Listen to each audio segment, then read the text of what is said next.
with the Alabama Roll Tide, Joe. Let's I get think it. you might be frozen again. Yeah, but you can hear me though, right? Yeah, I can hear you, but you for sure All right. froze. But we're gonna start with the Roll Tide, man. Alabama made the playoffs last year under Kalen DeBoer. Your boy Ryan Grubb, who's still the OC, they had a terrible, and I mean terrible, run game last year. Could not establish the run at all, and that was ultimately the downfall of Alabama. Now they hmm did, in spite of all that, make an SEC championship game appearance where they lost 28-7 to Georgia. Um, but in the playoffs, they came back and beat Oklahoma. They wrote that wrong because they lost to Oklahoma in the regular season. That game looked atrocious. Came back, wrote that wrong in the first round of the college football playoffs in Norman. So that was a big win. But then absolutely got the doors blew off them against Indiana, which I mean, Mm. only one team in the playoffs and get the doors blown off them in Indiana against Indiana, and that was the Miami Hurricanes. I'm not counting the Big Ten championship. So before an Ohio State fan come in and be like, they ain't blow the doors off us in the Big Ten. I said the playoffs, not postseason. Because the championship week is not the regular season, it's kind of the postseason. But yeah, they finished 10-2, 7-1 last year. Again, beating Georgia in the regular season, but losing to them in the SEC championship. Joe, talk to me about Bama a little bit. See, the thing about Bama, we still don't know who they starting QB is. They. I don't think the head coach announced that yet. So Mm-mm. that got something to do with the prediction because you got one QB, Austin Mack, who's been there. He know the offense, all that stuff. But then you got the more talented guy, Keaton Russell. Yes, sir. What I think it's like a fan favorite based on what I've been hearing. So we don't know who the star quarterback is. But the run game, like you said, the run game has been an issue, and that's been an issue since Nick Saban.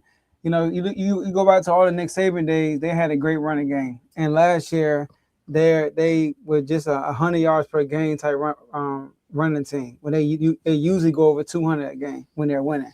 So that's the big question mark for me for Alabama. But that's Alabama. Yeah, speaking of, man, you had your Derrick Henrys, your TJ Yeldons, your Eddie Lacy's, your Trent Richardsons, your Mark Andrews. I mean, not Mark Andrews. Oh my lord, I'm about to say. not Mark Andrews. Mark Ingram's my fault. Mark Ingram's, because I think Mark Ingram actually sparked the whole running back wave at Alabama with the hat and all that. I said Mark Andrews, my lord. I'm a racist man, y'all. Charging to the NFL, but Mark Ingram and many more of Alabama running backs. I mean, even Najee Harris at Alabama. I know his NFL career ain't going how we all thought it would, but Alabama, he was like that. So definitely had backs at Bama for sure. But yeah, like you said, man, there's a quarterback battle going on here at Bama between Austin Mack, the vet, and Keelan Russell, the sophomore. I know Kalen Russell, excuse me. I know a lot of people talk about Kalen Russell having all the arm talent in the world, like you said earlier. And to me, that's probably my favorite to win the quarterback battle, to be honest, because I just feel like with the way Kalen DeBoer plays with passing the ball a ton, I feel like Kalen Russell would be the guy to get the ball to the weapons on the outside on the perimeter.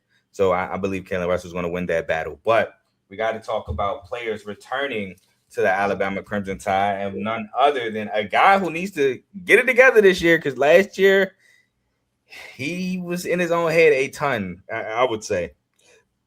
And that's Ryan Williams. Ryan Williams at receiver. And I said this his freshman year. I always felt like it was guys like Cam Coleman who didn't get talked about as much. With I know as great as Jeremiah Smith and Ryan Williams were, and I know Cam Coleman's in Texas. We'll get to that later.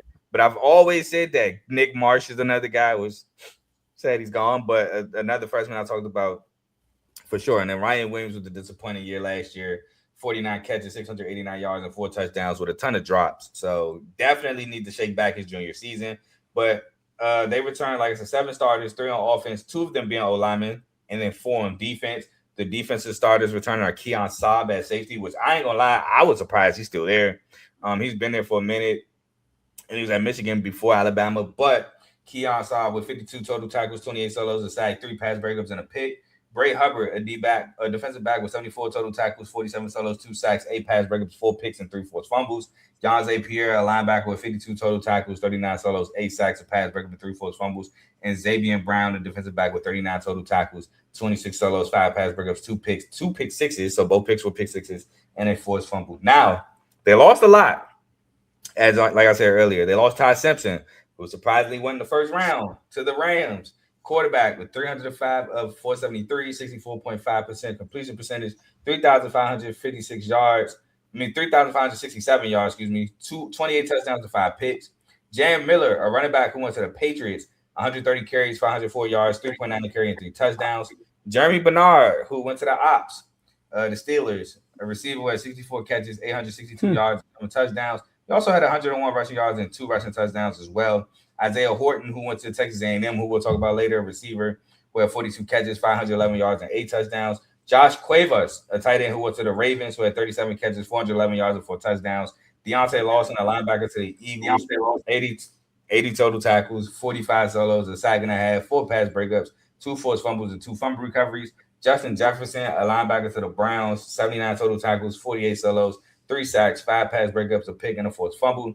Nakai Greenhill, a linebacker who went to the Rams, 54 total tackles, 33 solos, 3 pass breakups, 2 forced fumbles, fumble recovery.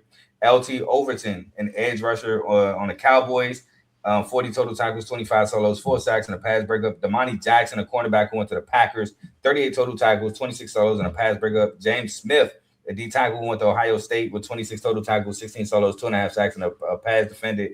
And Tim Keene, a D tackle who went to the Rams with 16 total tackles, 11 solos, 2 sacks, a pass defended, forced fumble, and 2 fumble recoveries. So again, man, Alabama still they churning out NFL talent at Alabama in spite of Nick Saban being gone. But talk to me about Alabama, Joe. I mean, when it comes to Alabama, when I'm looking at it as an offensive line, I see 3 out of their 5 starters are back. And, like with the run game we just talked about, that's like the missing piece for this team. I'm keeping an eye on them. And 2 of their starters. Huh? 3 gone, 2 back. 3 gone and 2 back. Olana. Okay. I see. So, okay. Which ones are the new ones? I know what's his face. Caden Proctor left, the left tackle. I think left tackle. You know what? I'm sorry. I did this last year. So 3 of their starters were there last year. Let me say okay, that. Got you. Yeah. I did this last year. And 2 of their starters were 2 redshirted. Their center, their Gotti and James, they right tackle. So that's my main thing with Alabama is the O-line in the run game. So I'm keeping an eye on that because I think that's gonna make or break their season for real. Yeah, 100%. If Ryan Grubb and Kenneth DeBoer, which Grubb was with DeBoer at Washington when they made the national championship. If they can figure out a run game, Bama could be dangerous and back to Bama of old. Let's get into some of the transfers. So Alabama, still Bama, 4th overall in recruiting, 18th overall in transfers with 17 transfers, 6 of these transfers being O-linemen. They bring in Noah Rogers, a receiver from NC State, which, man, he had a good season last year, 33 catches for 441 yards and 2 touchdowns, and he wasn't even like a top receiver for them. So that's pretty solid, being behind guys like Justin Jolie at tight end and Terrell Anderson at receiver and stuff like that. So I feel like that was a solid season. They bring in Caleb Woodson, a linebacker from Virginia Tech, with 57 total tackles, 26 solos, and a pass breakup. And Devon Tompkins, a D lineman from USC, 31 total tackles, 18 solos, 3 sacks, 2 pass breakups, and a forced fumble. Any transfers you wanted to go over, Joe? The ones I talked about was an offensive lineman, but outside of Caleb Woodson and Bingley Jones, a lot of their transfers are not starters. So a lot of these transfers are depth pieces. So I'm ready to get to the schedule because. All right, before we get into the schedule, I got some numbers from last year because they have their whole coaching staff back. They were 82nd in total offense, 13th in total defense, 50th in scoring offense, 20th in scoring defense, 27th in passing, 9th in pass defense, 123rd out of 134 schools in rushing, 37th in rush defense, 46 in third down conversion on offense, 49th on third down conversion on defense, so getting off the field. Tied 39th in red zone, which was surprisingly high for me for a team that can't run the ball, and 25th in red zone defense. Now I want to clear this up too before somebody say, "Oh, they lost their quarterback coach." When I say they got their coaching staff, I mean they OC, DC, and head coach. Head coach. But yeah, we could get into the schedule, Joe, if you're ready. Shout out to Ron Grubb. Yep, I'm ready. All right, so first game we got against ECU, and ECU is gutted. No Caton Hauser, no Anthony Smith, no London Montgomery. I got this as a win for Alabama. Man, Anthony Smith, Jalen Smith. It's gonna be an L regardless. Yeah, so we both got a win against ECU. Next, we got first ACC game on the road against newly constructed Kentucky. I have this as a win. Man, this could be a trap game for him though. But I got this as a win too. I ain't got this one as a trap game. But man, we move Kentucky. On. Oh, we're gonna get to Kentucky. Go ahead. We move on to the rematch. Home and home last year. Tommy Castellanos talked trash to Isaiah Horton and backed it up. This year it's in Alabama. Playing Florida State, game 3. I have this as a win. I do too. All right, we move on to a team I'm tired of losing to at the last second, and that is South Carolina versus Bama. And as much as I wanted to say South Carolina finally beats Alabama, I gave Alabama the win. I'm tired of us choking. 4-0. Yeah, I agree. Next, Jeff Lebby coaching for his Mississippi State life. And Mississippi State. I got this as a win, man. Jeff Lebby ain't getting this one. I got this. W. We move on to the old Georgia-Bama game. Bama won the last 2 in the regular season. It's back at Tuscaloosa, but I got Georgia coming in and getting a dub. I got an L here. I got an L here too. All right, we move on to a team that y'all know that I was not necessarily high on, but I gave them no credit for the season that they had basically last year. And shout out to my boy I play high school football with. He coaches on that staff. But I show no bias. They playing at Tennessee. I had this as a win. I actually got this as a loss. Ooh, I would love to hear the explanation here. Well, we gotta get to Tennessee first. I don't want to, Okay. Respect. Yeah.